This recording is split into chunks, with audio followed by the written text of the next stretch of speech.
अस्सलाम वालेकुम first year बेटे। Open your physics book, page number 181। बेटे अपनी बुक आप लोग ओपन करें। अपने लास्ट लेक्चर में मैंने आपको पढ़ाया था ग्रेविटेशनल वेव्स। हमने क्या पढ़ा था? हमने पढ़ा था कि a gravitational wave is a stretching and compressing of space time and can be observe by measuring the change in length between two objects. ठीक है, ये क्या थी? हमारी डेफिनेशन थी किसकी? ग्रेविटेशनल वेव्स की। ग्रेविटेशनल वेव्स का मैंने आप लोगों को उसकी नेचर बताई थी, देन हमने उसकी एग्जांपल्स की थी, और इन द एंड मैंने आपको क्या बताया था? सिग्निफिकेंस पढ़ा बताए थे बेटे। आज के लेक्चर में हम लोग टाइप्स ऑफ ग्रेविटेशनल वेव्स पढ़ेंगे। पेज नंबर आपकी बुक का है 181। Open your books, let's start with the reading, then इंशाल्लाह मैं आपको साथ साथ एक्सप्लेन करूंगी। टॉपिक हमारा है 4 basic types of gravitational waves. There are 4 basic types of gravitational waves, each with different sources and characteristics. Number one is continuous gravitational waves. Number two, compact. Number three, burst. And number four is stochastic. Number one is continuous gravitational wave. When a single massive When a single massive object spins with a constant rate, such as a neutron star, continuous gravitational waves are produced with the same frequency and amplitude. White dwarf binary system produce continuous gravitational waves. Simply यहाँ पे आपको क्या बताया हुआ है? देखो बेटे, हमारे पास 4 टाइप्स हैं ग्रेविटेशनल वेव्स की। क्या है? There are 4 basic types of gravitational waves. हमने ग्रेविटेशनल वेव्स को डिटेल से पढ़ा था। आज हम क्या पढ़ेंगे? उसकी बेसिक टाइप्स। ठीक है, तो ग्रेविटेशनल वेव्स की 4 बेसिक टाइप्स हैं। Number one is continuous gravitational waves. जब कोई सिंगल, एक, ओनली वन बेटे मैसिव ऑब्जेक्ट कांस्टेंट रेट पे स्पिन करता है। कॉमन एग्जांपल आपकी बुक में इसकी क्या दी हुई है? कोई भी न्यूट्रॉन स्टार। ठीक है, तो वहाँ पे जो वेव्स प्रोड्यूस होंगी उन वेव्स को हम लोग क्या कहेंगे? हम कहेंगे दीज आर ग्रेविटेशनल वेव्स। ठीक है, जिनकी एम्पलीट्यूड और फ्रीक्वेंसी क्या होती है? सेम होती है। ठीक है, क्या मैंने कहा कि जब बेटे कोई सिंगल मैसिव ऑब्जेक्ट का मतलब होता है बड़ा, जिसका बहुत ज़्यादा मैस हो। ठीक है, कोई भी सिंगल एक अकेला ऑब्जेक्ट जो है अगर कांस्टेंट रेट के साथ स्पिन करे तो वहाँ पे जो वेव्स प्रोड्यूस होंगी that are known as continuous gravitational waves. ठीक है, आपकी बुक में यहाँ पे सिंपल इसकी डेफिनेशन दी गई है, वही डेफिनेशन आप लोग करोगे। When a single massive object spin with a constant rate such as neutron star की एग्जांपल आपको दी हुई है, continuous gravitational waves are produce with the same frequency and amplitude. White dwarf binary system produce continuous gravitational field. और जो अभी हमने इससे पहले अपने लास्ट लेक्चर में बाइनरी सिस्टम पढ़ के आए थे बेटे, they also produce continuous waves, continuous gravitational waves हम कह सकते हैं उनको। नंबर टू जो सिस्टम जो टाइप है बेसिक टाइप ग्रेविटेशनल वेव्स की, that is compact binary inspirational gravitational waves. When a binary system such as binary neutron star, binary black holes on a neutron star and black hole orbiting each other, compact inspirational gravitational waves are produced. Second जो हमारे पास type आती है, basic type आती है gravitational waves की, उसका क्या नाम है? That is known as compact binary inspirational gravitational waves. कितना थोड़ा सा बड़ा नाम है इसका, compact binary inspirational gravitational waves हैं ये। किसी भी बाइनरी सिस्टम में जब, कॉमन एग्जांपल आपको बाइनरी सिस्टम की क्या दी हुई है बेटे?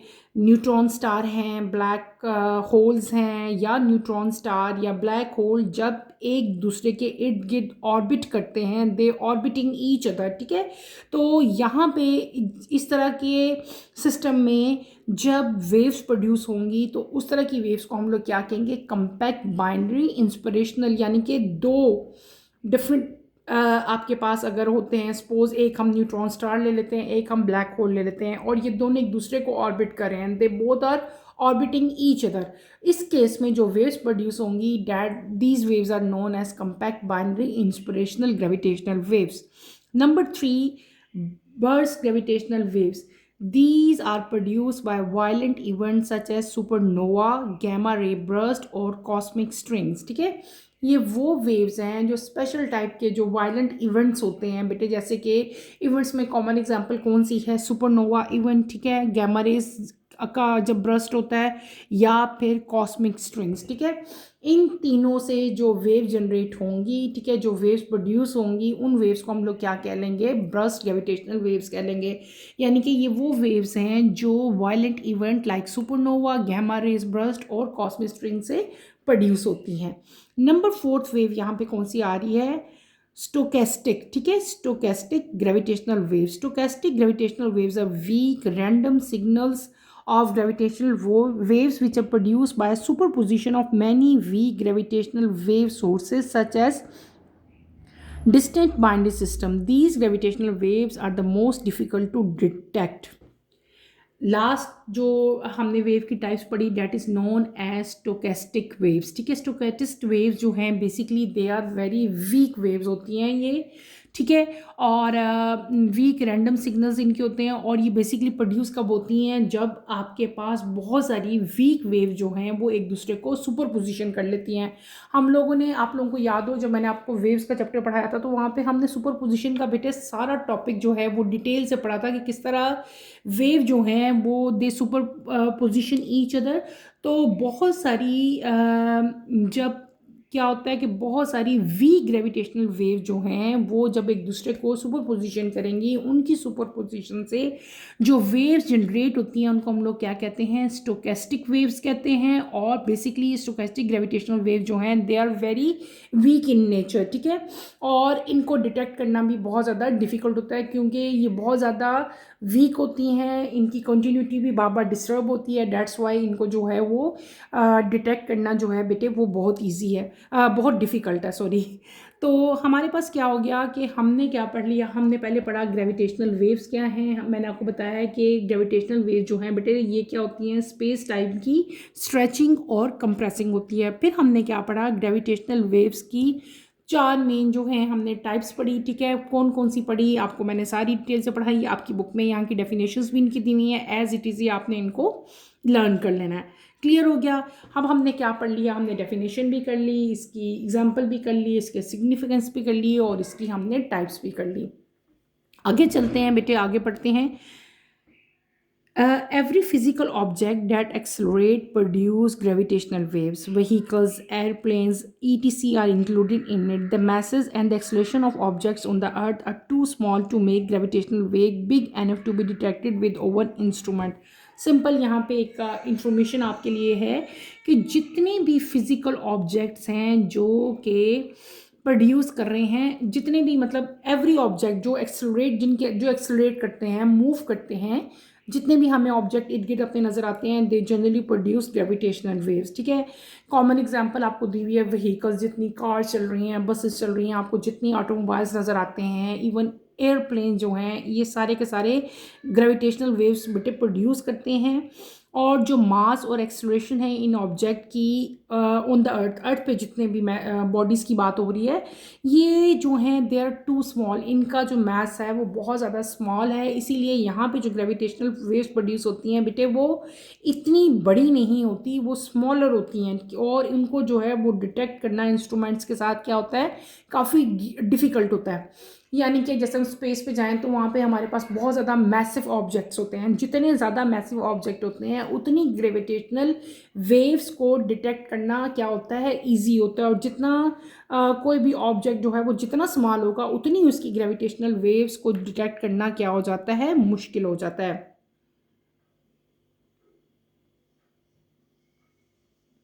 नेक्स्ट पेज पे बेटे आप लोग चलो अपनी बुक का नेक्स्ट पेज हम स्टार्ट करते हैं, पेज नंबर 182 पे आप लोग आएँ।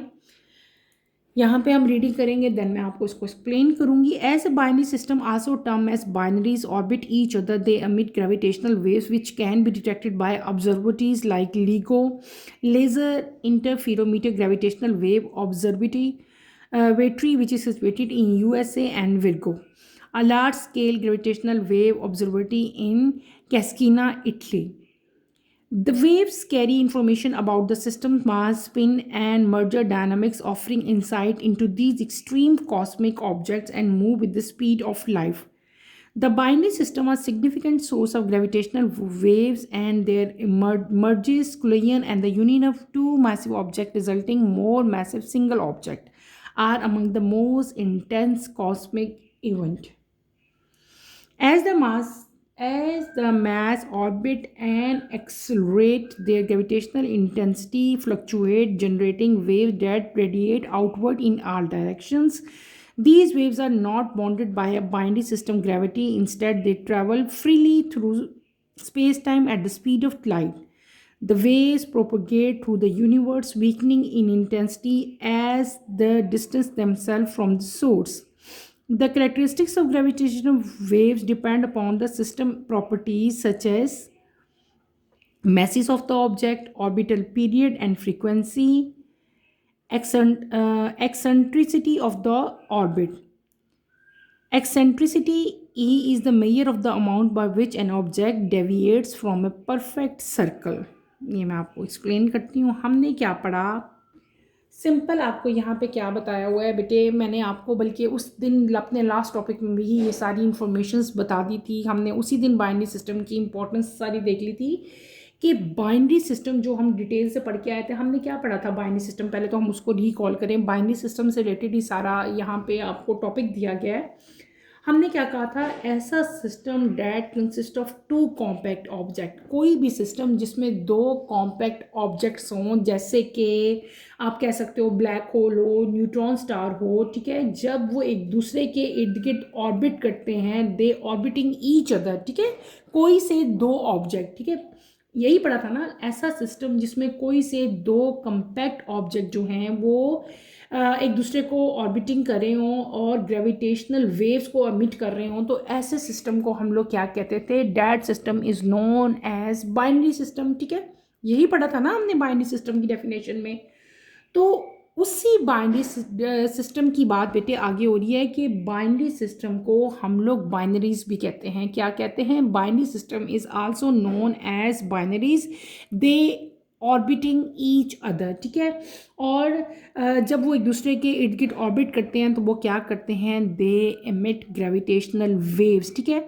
और वो क्या एमिट करेंगे, ग्रेविटेशनल वेव्स एमिट करेंगे। ग्रेविटेशनल वेव्स को किस तरह से हम डिटेक्ट करेंगे, उनको हम डिटेक्ट करते हैं with different type of observatories, ठीक है।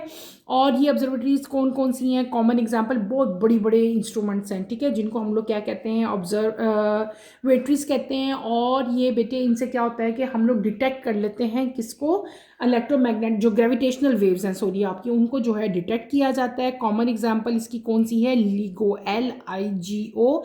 ये एब्रीवेशन है किस चीज़ की, लेज़र इन इंटरफिरोमीटर ग्रेविटेशनल वेव ऑब्जर्वेटरी।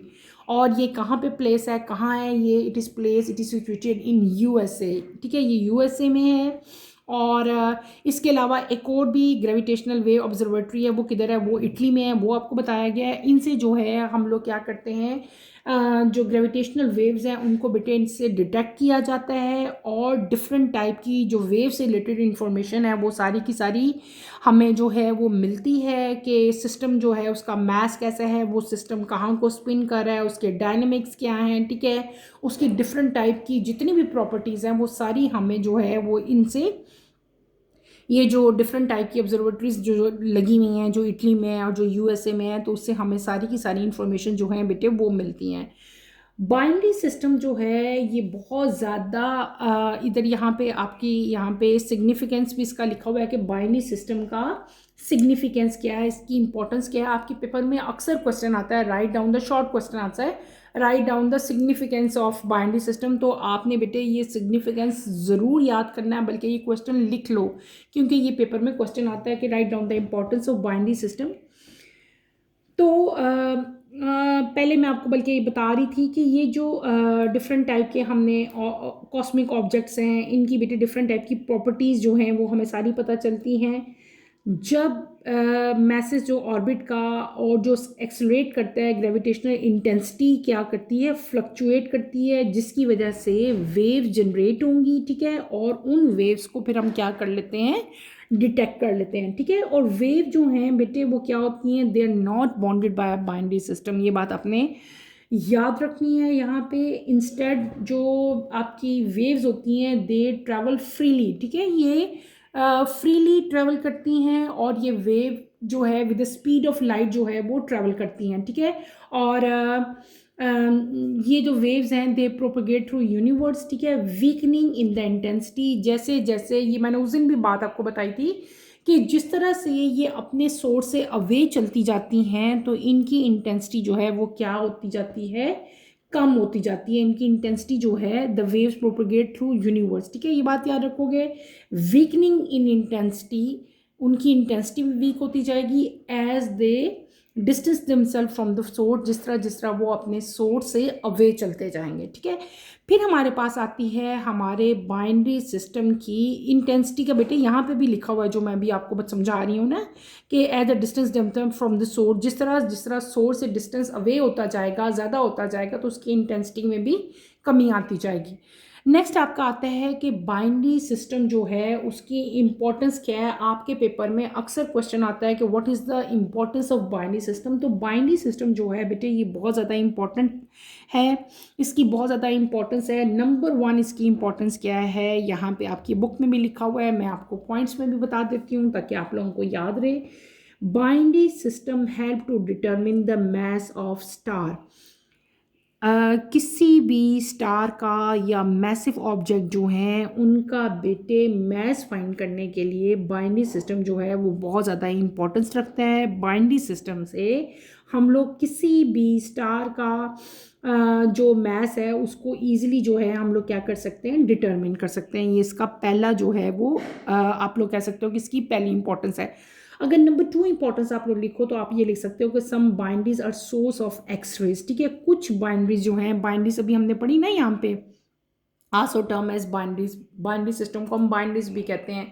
तो some binaries are source of x-rays, कुछ बाइनरीज जो हैं वो एक्सरेज का सोर्स हैं, ठीक है, और वहाँ से एक्सरेज जो हैं वो जनरेट होती हैं। तीसरा यहाँ पे इंपॉर्टेंस क्या आएगा कि mergers of compact binaries are key source of gravitational waves, यानी कि जो मर्जिज हैं जो कुलेयन इनकी होती है या दो मैसिव ऑब्जेक्ट का जो यूनियन होता है उसकी वजह से क्या चीज़ प्रोड्यूस होती है, आपकी ग्रेविटेशनल वेव्स प्रोड्यूस होती हैं, यानी कि ये ग्रेविटेशनल वेव्स का सोर्स भी हैं। तो हमने क्या कर लिया, मैंने आपको क्या बता दिया कि इनकी 3 मेन इंपॉर्टेंस मैंने आपको बताए, पॉइंट्स में बता दिए बेटे, इनको आपने नाइट कर लेना है। पहले आप मैंने क्या बताया कि मैंने बताया था binary system help us to determine the mass of star, ठीक है, किसी भी स्टार का मास फाइंड करने के लिए भी हम बाइनरी सिस्टम यूज़ करते हैं। नंबर 2 मैंने आपको क्या बताया, some binaries are source of x-rays, ठीक है, एक्सरेज का सोर्स भी हैं ये। और तीसरा मैंने क्या बताया कि हम कंपैक्ट बाइनरी से जो है वो ग्रेविटेशनल वेव्स के सोर्स भी जो है वो फाइंड आउट कर सकते हैं। यहाँ पे आपकी बुक में भी दिया हुआ है, their mergers are among the most intense cosmic events, या आप सिंपली इसको अपनी वर्ड्स में क्या लिख सकते हो कि mergers of compact binaries are key source of gravitational waves. और मर्जर्स क्या होते हैं वो आपकी बुक में यहाँ पे लिख दिया गया है, collision and union of two massive objects, ठीक है। तो ये हमने क्या पढ़ लिया बेटे, ये हमने पढ़ लिया अपना binary system, what is binary system, उसकी डेफिनेशन मैंने आपकी बताई, उसकी एक्सप्लेनेशन बताई। इन द एंड हमने क्या कर ली, बाइनरी सिस्टम की इंपॉर्टेंस भी कर ली। आगे हम चलते हैं तो मैंने आप लोगों को पढ़ाया था कि देयर आर हमने कुछ करेक्टर्स पढ़े, करेक्टरिस्टिक्स पढ़े किस चीज़ के, ग्रेविटेशनल वेव्स के। ग्रेविटेशनल वेव्स के करेक्टरिस्टिक जो हैं वो किन प्रॉपर्टीज़ के ऊपर डिपेंड करते हैं, वो कुछ प्रॉपर्टीज़ हैं बेटे जिनके ऊपर ग्रेविटेशनल वेव्स जो है वो डिपेंड करी होती है।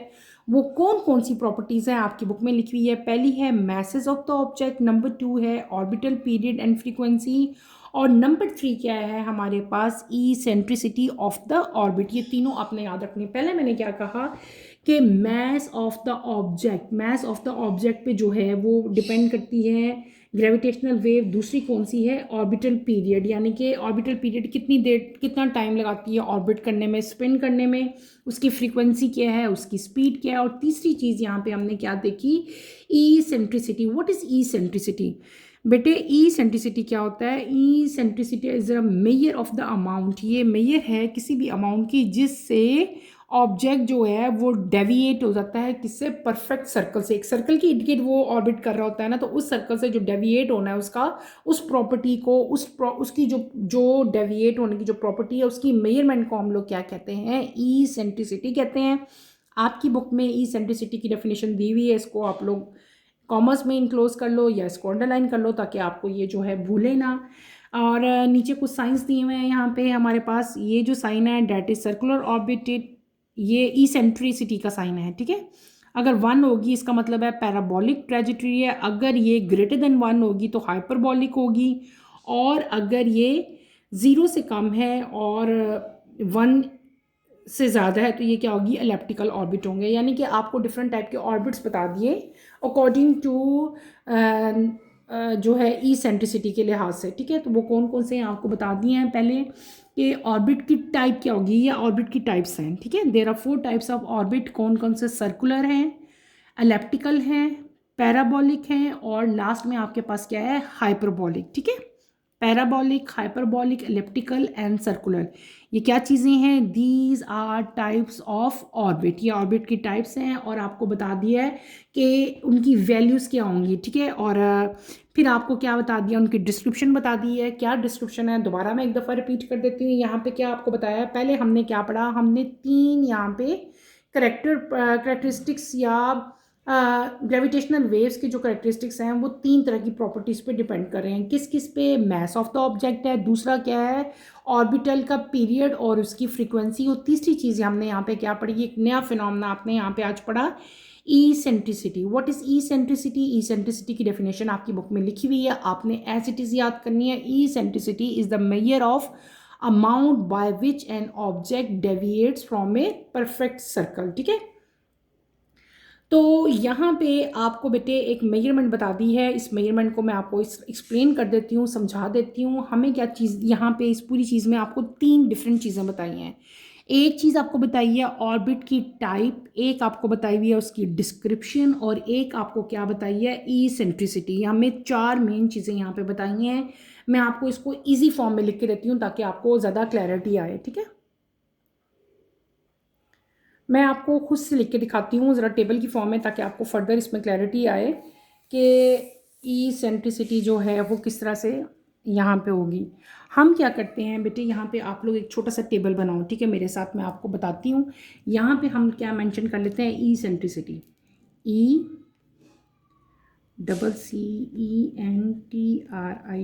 CENTRICITY, और इसको किस साइन से रिप्रेजेंट करते हैं बेटे, इस साइन से। यहाँ पे हम लिख लेते हैं ऑर्बिट टाइप, और यहाँ पे हम क्या लिख लेते हैं, डिस्क्रिप्शन। क्लियर, वही है आपकी बुक वाला, लेकिन ज़रा ज़्यादा इजीएस्ट मैं आपको बताती हूँ। अगर हमारे पास ई की वैल्यू बेटे, हमारी ई की वैल्यू अगर 0 हो, ठीक है, ई की वैल्यू अगर 0 होगी तो जो ऑर्बिट की टाइप है वो हमारी क्या होगी, सर्कुलर ऑर्बिट होगा, ठीक है, सर्कुलर ऑर्बिट होगा। और हम उसको किस किस तरह का सर्कल बनेगा, वो हमारे पास परफेक्ट सर्कल बनेगा। क्लियर, अगर हमारा जो ई है वो 0 से कम और ये 1 से इस तरह होगा, तो हमारे पास जो ऑर्बिट की टाइप बनेगी वो क्या बनेगी बेटे, एलिप्टिकल, ठीक है। और इसकी जो शेप होगी वो क्या होगी, डिस्क्रिप्शन, हम उसको कैसे डिस्क्राइब करेंगे, ओवल शेप, ठीक है, ओवल शेप ऑर्बिट बनेगा। अगर ई जो है यानी कि ई सेंट्रिक जो हमारी सेंट्रिसिटी है वो 1 के इक्वल हो, ठीक है, देन क्या होगा, आपकी जो ऑर्बिट टाइप होगी वो कौन सी टाइप होगी, that is known as parabolic. उसको हम लोग क्या कहेंगे, पैराबोलिक कहेंगे। और उसकी डिस्क्रिप्शन हम उसको कैसे डिस्क्राइब करेंगे कि डैट इस्केप फ्रॉम ऑर्बिट, ठीक है, इस्केप ऑर्बिट, या उसको हम कह सकते हैं जस्ट अनबाउंड, ठीक है। क्लियर, और एक और भी हमारे पास केस हो सकता है क्या, कि जब आपकी ई सेंट्रिसिटी जो है डैट इज़ ग्रेटर देन 1, अगर 1 से ज़्यादा होती है, पहले हमने क्या कहा था, 1 से 0 से ज़्यादा होगी, 1 से कम होगी, अब क्या हो गया, ग्रेटर देन 1 होगी, तो हमारे पास जो ऑर्बिट की टाइप है that is known as hyperbolic, उसको हम लोग क्या कहते हैं, हाइपरबॉलिक कहते हैं। और उसको हम किस तरह से डिस्क्राइब करेंगे, वो क्या होगी, डेट इज़ अनबाउंड, वो अनबाउंड होगी। और क्या हो सकती है, ऑब्जेक्ट जो है वो परमानेंटली वहाँ से क्या हो जाएगा, इस्केप हो जाएगा, ऑब्जेक्ट इस्केप परमानेंटली।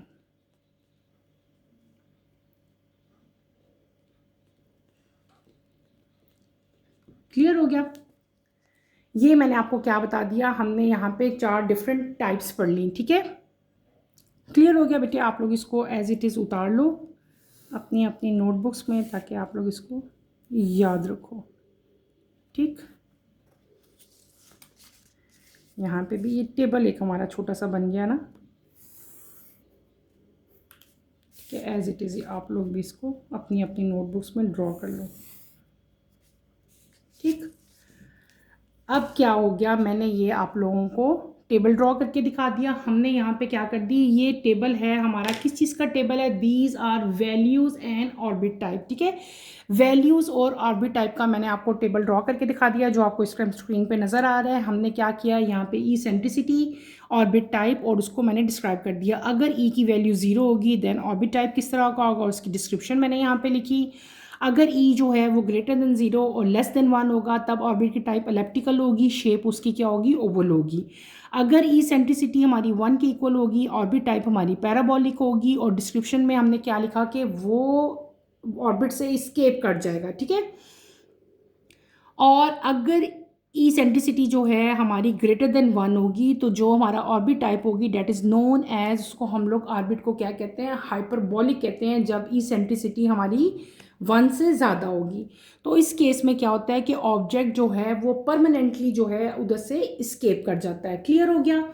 यहाँ पे क्या है कि जितने भी बेटे, आपने एक बात याद रखनी है कि मोस्ट जो हमारे पास प्लैनेट्स हैं, ज़्यादातर जो जनरली जितने भी प्लैनेट्स हैं, जितने भी बाइनरी सिस्टम हैं, दे ऑर्बिट्स आर एलिप्टिकल, उनके ऑर्बिट जो हैं वो क्या होते हैं, एलिप्टिकल होते हैं जनरली, ठीक है। कि उसकी उसकी जो हमारे पास ई सेंट्रिसिटी है वो क्या होती है, हमेशा इन जनरल जो मैं बात कर रही हूँ वो ये वाली वैल्यू हमारे पास, यानी कि सेकंड केस हमारे पास हमेशा आएगा इन, यानी कि ज़्यादातर जो प्लैनेट्स हैं, जो बाइनरी सिस्टम जो ऑर्बिट्स कर रहे हैं, वो उनकी वैल्यू क्या होती है, वो इसेंट्रिसिटी की ये वाली वैल्यू होती है, दे आर एलिप्टिकल होते हैं। और इनकी हाई जो इसेंट्रिसिटी का मतलब होता है, जितनी इसेंट्रिसिटी बेटे हाई होती है ना, इसका मतलब होता है ऑर्बिट जो है वो एलोंगेटेड है, ठीक है। ई सेंट्रिसिटी जो है ये इफ़ेक्ट करती है 3 मेन चीज़ों पे। ई सेंट्रिसिटी, मैंने क्या बात करी हूँ, जो ई सेंट्रिसिटी है बेटे, दे इफ़ेक्ट 3 मेन थिंग्स। कौन कौन सी हैं, orbit speed variation, gravitational waves emission pattern, और तीसरी चीज़ क्या है, टाइडल फोर्स, ठीक है। इन चीज़ों पे ई सेंट्रिसिटी का क्या होता है, इफ़ेक्ट होता है। क्लियर हो गया। आपने क्या करना है, ई सेंट्रिसिटी की डेफिनेशन करनी है, और फिर मैंने आपको इसका टेबल भी ड्रॉ करके दिखा दिया। इन द एंड बेटे, ई सेंट्रिसिटी फाइंड आउट करने का एक फार्मूला भी होता है, उसके फार्मूले को आप कैसे राइट कर सकते हो, ये भी साइन है, और जो आपकी बुक में साइन है वो भी साइन हम यूज़ कर सकते हैं। ई सेंट्रिसिटी का क्या साइन था, ये वाला साइन था, ऐसे ही था ना, ये भी साइन आप लोग यूज है। इसका फॉर्मूला क्या है ये भी आप लोग लिख लो, ठीक है। E is equals to distance between focus, distance between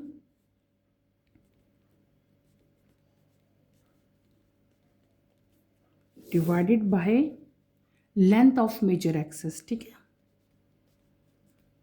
length of major axis. Clear. ये मैंने आपको क्या बता दिया, ई सेंट्रिसिटी की हमने डेफिनेशन कर ली थी। ई सेंट्रिसिटी क्या थी, it is a measure of the amount by which an object deviates from a perfect circle, ठीक है। क्लियर होगी। आपकी बुक में इसकी डेफिनेशन दी हुई है बेटे, आपने वहीं से याद करनी है। Eccentricity is a measure of the amount by which an object deviates from a perfect circle. कोई भी ऑब्जेक्ट जब एक परफेक्ट सर्कल से डेविएट होगा तो उसकी मेजरमेंट को हम लोग क्या कहते हैं, ई सेंट्रिसिटी कहते हैं। ई सेंट्रिसिटी का फॉर्मूला क्या है, मैंने वो फॉर्मूला भी आपको राइट कर दिया। आपकी बुक में ये फॉर्मूला नहीं दिया गया, आप यहीं से राइट कर लो। फिर मैंने आपको इसका एक टेबल भी ड्रॉ करके दिखा दिया वैल्यूज़ का और ऑर्बिट टाइप्स का, कि इसेंट्रिसिटी की डिफरेंट वैल्यूज़ हैं, 4 तरह की वैल्यूज़ होंगी, तो ऑर्बिट टाइप किस तरह का होगा उसको मैंने डिस्क्राइब भी कर दिया। ठीक है, आपने बेटे इसको एज इट इज़ ही याद करना है। फिर मैंने आपको ये भी बता दिया कि जो जनरली ज़्यादातर जो प्लैनेट्स हैं और जो बाइनरी स्टार्स हैं वो इस वैल्यू पे जो है वो ऑर्बिट करते हैं। ठीक है, इसेंट्रिसिटी जो है ऑर्बिट की स्पीड को, ग्रेविटेशनल वेव्स को और टाइडल फोर्स को इफेक्ट भी करती है। आपने ये सारा टॉपिक अच्छी तरह से बेटे इसको लर्न करना है। हमने क्या पढ़ लिया, हमने जो है ग्रेविटेशनल वेव्स की आज डिफरेंट टाइप्स पढ़ी हैं, हमने बाइनरी सिस्टम को अच्छी तरह से उसकी सारी एक्सप्लेनेशन देखी, फिर हमने बाइनरी सिस्टम की इंपॉर्टेंस पढ़ी और इन द एंड हमने ग्रेविटेशनल वेव्स के कैरेक्टरिस्टिक्स जो हैं वो पढ़े। और उसके कैरेक्टरिस्टिक्स में एक कैरेक्टर आता था इसेंट्रिसिटी, उसको मैंने सारे अच्छी तरह से आपको एक्सप्लेन किया, टेबल ड्रॉ किया और उसका फॉर्मूला भी बेटे मैंने आपको राइट करवाया। आपने एज इट इज़ इसको अपनी नोटबुक्स में उतार लेना है और इसको अच्छी तरह से प्रिपेयर करना है। यहीं पे अपना टॉपिक मैं ख़त्म करूँगी। इंशाल्लाह कमिंग लेक्चर में हम अपना नेक्स्ट टॉपिक स्टार्ट करेंगे, that is space time distortion. ठीक है, नेक्स्ट टॉपिक की नोटिफिकेशन के लिए आप चैनल को शेयर करें, लाइक करें और सब्सक्राइब करें और मुझे यहीं पे इजाज़त दें। इंशाल्लाह कमिंग लेक्चर में आपसे दोबारा मुलाकात होगी। टिल देन अल्लाह हाफिज़। फर्स्ट ईयर टेक केयर बेटे, अपना ख्याल रखिएगा। अल्लाह हाफिज़।